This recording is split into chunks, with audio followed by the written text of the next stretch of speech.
اعوذ باللہ من الشیطان الرجیم بسم اللہ الرحمن الرحیم۔ معزز سامعین و ناظرین، السلام علیکم ورحمۃ اللہ وبرکاتہ۔ امید کرتے ہیں تمامی احباب خیر و عافیت سے ہوں گے۔ آج آپ احباب کے سامنے ایک نئے ٹاپک کے ساتھ حاضر ہیں۔ آج ہمارا گفتگو کا جو موضوع ہے وہ ہے کہ اپنے بچوں کو اچھی عادات اور اخلاق کیسے سکھائے جا سکتے ہیں۔ آج کے دور کے اندر بچوں کی تربیت کا بہت بڑا مسئلہ بن چکا ہے۔ آج ہم جب تک اپنے بچوں کی اچھی تربیت نہیں کر سکتے اس وقت تک ہم اپنے آپ کو سرخرو نہیں کر سکتے، بلکہ ہمارے آنے والے مستقبل کے لیے بھی ہمارے بچوں کی اچھی تربیت ہونا یہ بہت ضروری ہے۔ تو آئیے ہم جاننے کی کوشش کرتے ہیں وہ کون سی عادات ہیں جو بچوں کو سکھائی جائیں تو بچے کے اخلاق اور اس کی عادات اچھی ہو سکتی ہیں۔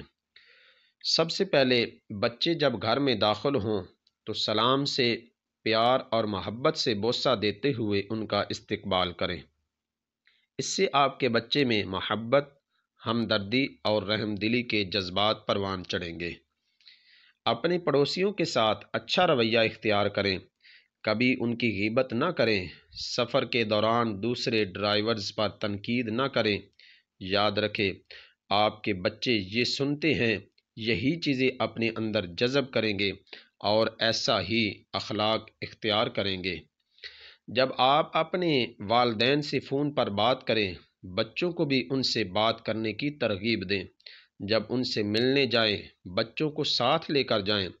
جتنا وہ آپ کو اپنے والدین کی دیکھ بھال کرتے ہوئے دیکھیں گے، اتنا ہی وہ آپ کا خیال رکھنا سیکھیں گے۔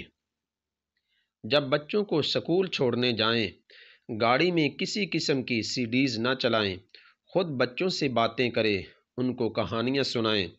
آپ یقین کریں یہ طریقہ بہت زیادہ مؤثر ہوگا۔ بچوں کو روزانہ ایک حدیث پاک ضرور سکھائیں۔ اس پر وقت زیادہ نہیں لگے گا، لیکن بچوں کی یادداشت پر بہت اچھا اثر پڑے گا اور حافظہ مضبوط ہوگا۔ اپنے بالوں کو سنوار کر رکھیے، دانت صاف کریں، مناسب لباس پہنیں۔ یہ سب کریں خواہ آپ کو گھر پر ہی رہنا ہو، کہیں باہر نہ جانا ہو۔ اس سے آپ بچوں کو یہ سکھا پائیں گے کہ صرف صاف ستھرا رہنے کا تعلق صرف گھر سے باہر جانے سے ہی نہیں، بلکہ گھر کے اندر بھی بندے کو صاف اور ستھرا رہنا چاہیے۔ کوشش کریں کہ بچوں کی ہر بات اور ہر حرکت پر تنقید نہ کریں، نظر انداز کرنا سیکھیے۔ اس سے آپ بچوں میں خود اعتمادی پیدا کر پائیں گے۔ بچوں کے کمرے میں داخل ہونے سے پہلے ان سے اجازت طلب کریں۔ صرف دستک دے کر داخل نہ ہو جائیں، بلکہ انتظار کریں کہ وہ زبان سے آپ کو آنے کا کہیں۔ اس طرح وہ آپ کے کمرے میں آنے کا ادب بھی سیکھ جائیں گے۔ اگر آپ سے غلطی ہو جائے تو فوراً معذرت کر لیں۔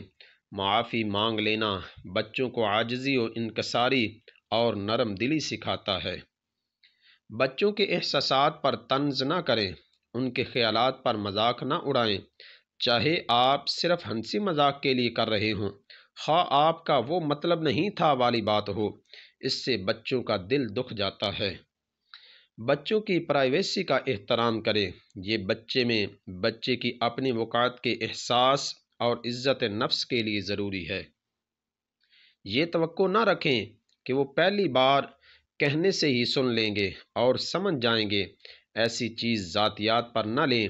ہمارے پیارے رسول صلی اللہ تعالی علیہ وآلہ وسلم نے ایسا نہیں کیا، بلکہ صبر کا، مستقل مزاجی کا مظاہرہ کریں۔ اگر ہم ایسی چیزوں کو اپنا کر اپنے بچوں کے ساتھ ایسا طرز عمل اختیار کریں گے تو انشاءاللہ العزیز ہمیں اپنے بچوں کو کہنا نہیں پڑے گا کہ آپ ایسا کریں، آپ ایسا کریں گے تو آپ اس طرح بنیں گے، بلکہ ہمارے طرز عمل کو دیکھ کر ہمارے بچے خود بخود اپنی عادات و اخلاق کو بہتر کر سکیں گے۔ اور آج کل کے دور کے اندر بچوں کی اچھی تربیت کا بہترین ذریعہ بھی یہی ہے کہ اپنا طرز عمل ایسا بنا لیا جائے کہ ہمارے بچے ہمیں دیکھ کر سیکھتے ہیں۔